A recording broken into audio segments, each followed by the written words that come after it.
What's going on, everyone? Nitish21 here, and big update for you guys. We actually got the damn motor in the car. So I can't believe I'm seeing an engine in my car right now. This is after probably about 1.5 years of this build going on, and like there's an actual engine in my goddamn car and it's built. I can't believe it. So honestly, a lot of people were telling me to like drop the subframe and, you know, put the motor on it and drop it in. We literally bolted the clutch up onto it, bolted the tranny onto the engine, got it on a crane. I slid this bitch right in and then just tilted it back. I got up underneath it, pulled the tranny portion of it down, right over the subframe. It sat right into the mounts right over here. That's the new mounts in place. Bolted right in, tranny went right in, and that's it. Bolted it right up. It was perfect. So we also, just before we obviously put the motor in, hooked up all the coolant lines over here. Coolant hard lines are hooked up to the heater hoses at the back on this side and this side here. Rad hose is ready to go. And I just have to put the one little rubber hose that kind of goes across the front of the engine and goes into here. And then we did all the electrical harnessing. They're all bolted up. Everything's hooked up electrical wise. So that's really far for like progress wise. We're almost ready to get the turbo kit bolted on. Actually, that's going to be the next thing I'm going to do right now. Got the CSF rad there that's going to be going in. And I wanted to show you guys some more special parts here that are going up on this build. Let's start off over here. This is the Precision Gen 2 6870. Now, I picked this up along with the Boosted Performance single turbo kit. The big thing with this turbo here is that, now, I initially wanted like a 1.00 AR Hotside, but I ended up getting a 1.32 AR Hotside. So it might lag a bit, but this is going to ensure that on the top end, we do not run out of steam. Like, this thing's going to keep pulling all the way as high as it can, and then it should hold even flat. Even if I'm pushing upwards of like 800 wheel with the 85 fuel. So that's going to be a big thing for that turbo. Next up, we have the Radium twin pump surge system. This has two Walbro 450 pumps. So this is a pretty intricate racing system that's going to be for the fuel. And what we have here is essentially a -8 line that's going to be running both pumps out of this one -8 line that's going to go right up and feed the fuel rails. And then coming back from the rails, we have the fuel pressure regulator, which is going to end up coming back here into the return. And then, of course, from the stock tank, we're going to be feeding this tank here. And then overflow is going to be going right back to the stock tank.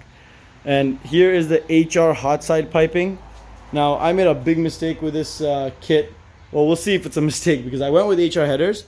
And unfortunately, when I ordered the BP kit, it accidentally came with DE headers because it was like a full DE kit. So, but I talked to Sasha real quick from Boosted Performance, and he was amazing. He just sent this HR kit right over and like literally was here in less than a week. So big shout out to Sasha there from Boosted Performance for, you know, coming through last minute to get us the piping. And this thing looks sweet. The welds are really nice on it.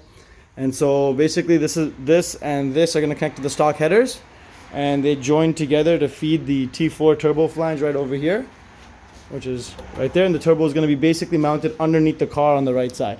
And then we have twin tile wastegates here and here.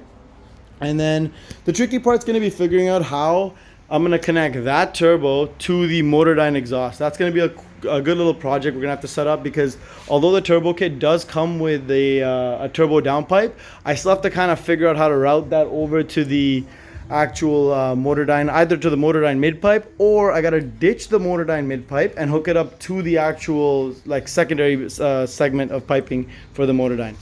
So that's where we're at right now. I'm gonna go underneath the car right now and see if this bolts up to the, obviously this will bolt up to the HR headers, but we need to see if, you know, the clearances are okay, if this is gonna go under the tranny without making any contact, if this is gonna clear all the firewall and stuff like that on both sides. So I'm gonna go do that right now, and I'll give you guys an update in just a little bit. So underneath the car here, and good news is that the HR piping slides right on, bolts up perfect. I mean, I haven't obviously bolted it in yet, but I'm checking clearances, and looks like it clears the tranny with a decent amount of room to spare. And up here on the header side, we're okay. Everything lines up. They're not making contact with anything whatsoever. Thank God. Oh man, that's a load off my mind. Now I just gotta bolt that shit in, and we can mount the turbo. Let me just see where the turbo's gonna mount actually. Sorry for the bad camera angles, guys, just bear with me. Okay.